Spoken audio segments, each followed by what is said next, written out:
বনৰীয়া হাতী আহি আছিলে জগলৈ তাৰপিছত হাতীটো আহি কিনে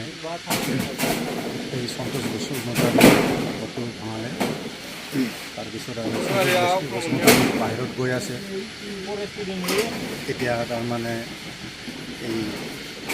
সন্তোষ বসুমতাৰে ঘৈণীয়েকে ছোৱালীকেইটাক লৈ কিনে এতিয়া ক'ত থাকিব ক'ত কি কৰিব হোৱাৰ কাৰণে এতিয়া আমাৰ দক্ষিণগুচি ৰাইজে ঘৰটো বনাই দিয়া হৈছে মানে তাৰপিছত আৰু এতিয়া সম্পূৰ্ণ হিচাপত নোৱাৰিলেও তাৰমানে এতিয়া ৰাইজে এদিন হিচাপত তাৰমানে আমি বনাই দিব ওলাইছোঁ লগত তাৰপিছত আজি কমপ্লিট হ'ব কি নাই সেইটো নাজানো তাৰপিছত কিছুমান আৰু নোৱাৰিলে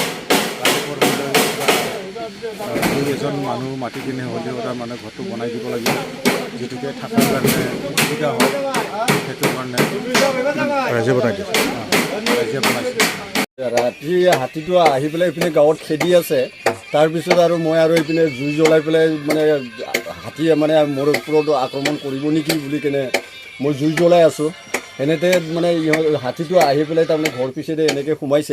সোমাই পেলাই আৰু ঘৰ ডাইৰেক্ট ভাঙাইছে আহি ভাঙাই পেলাই কি আছে কি নাই তাৰমানে গোটেই খাই গুচি গৈছে অৱশ্যে মানুহজন নাছিল কাৰণে মানুহজন বাচি গ'ল তাৰপিছত আৰু এতিয়া তাৰমানে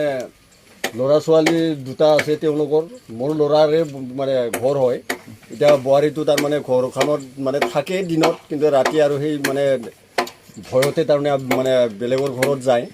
তাৰপিছত আৰু মই আৰু এইখিনি ডিউটি কৰি থাকোঁ আৰু সেনেতে আৰু হাতীটো আহি পেলাই ঘৰটো ভাঙাই দি পেলাই এতিয়া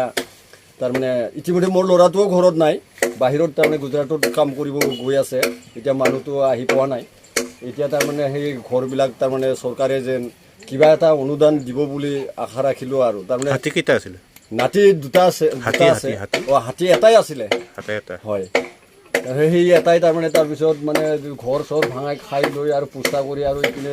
পিছপিনেদি ওলাই গৈছে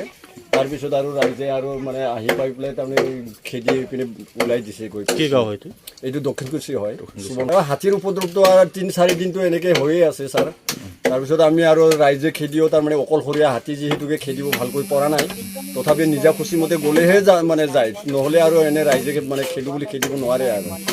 এনেকুৱা এতিয়া হাতীৰ পিছে তাৰমানে বাঘৰ চানা মাইকা না কি সেই দুটা আহি আছে এতিয়া তাৰমানে সেই মানে বাঘৰো আতংক এইপিনে আৰু হাতীৰো আতংক আমাৰ দক্ষিণগুচিত চলি আছে আৰু এতিয়া মোটামুটি ৰাতিটো আমি শুবই নোৱাৰা হেন দিন মানে ৰাতভৰ তাৰমানে ডিউটি কৰিয়ে থাকিবলগীয়া হয় সেই গতিকে চৰকাৰৰ ফালৰ পৰা কিবা এটা তাৰমানে নিৰাপত্তাৰ কাৰণে কিবা এটা ব্যৱস্থা ল'ব বুলি আশা ৰাখিলোঁ আৰু আপোনালোকৰ মিডিয়াৰ থ্ৰুৱেদি